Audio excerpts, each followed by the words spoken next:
राजकीय वर्तुळातून आज विशेष अधिवेशनाचा शेवटचा दिवस आहे। आज 8 आमदारांचा शपथविधी आणि अध्यक्षांची घोषणा होणार आहे। विधानसभेच्या विशेष अधिवेशनाचा आजचा शेवटचा दिवस आणि या दिवशी राहुल नार्वेकर पुन्हा विधानसभा अध्यक्ष होणार असल्याची चिन्ह आहेत। सोमवारी त्यांच्या नावाची औपचारिक घोषणा होणार आहे। दुसरीकडे संसदेच्या हिवाळी अधिवेशन one nation one election bill सादर केलं जाणार आहे। त्यामुळे विरोधकांची काय भूमिका असेल याकडे लक्ष लागलेलंच आहे। तर नवनिर्वाचित आमदारांना शपथ देण्यासाठी आयोजित केलेल्या विधिमंडळाच्या विशेष अधिवेशनात रविवारी दुसऱ्या दिवशी 106 आमदारांनी शपथ घेतली आणि या आमदारांनी थोर महापुरुष देवदेवता आणि संत महंतांचं स्मरण करत शपथ घेतली। पहिल्या दिवशी 173 आमदारांनी शपथ घेतली, तर आतापर्यंत 280 आमदार शपथबद्ध झालेले आहेत। तर 8 आमदार अनुपस्थित राहिल्याने त्यांचा शपथविधी सोमवारी म्हणजेच आज पार पडणार आहे।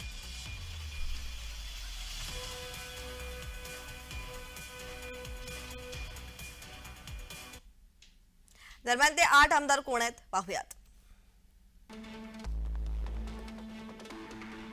राष्ट्रवादी पवार गटाचे उत्तमराव जानकर, त्याचबरोबर शिवसेनेचे विलास भुमरे, शिवसेना उद्धव गटाचे वरुण सरदेसाई, शिवसेना उद्धव गटाचे मनोज जामसुतकर, जनसुराज्य पक्षाचे विनय कोरे, राष्ट्रवादी पवार गटाचे जयंत पाटील, राष्ट्रवादीचे शेखर निकम, राष्ट्रवादीचे सुनील शेळके हे जे 8 आमदार आहेत जे आज शपथ घेतील।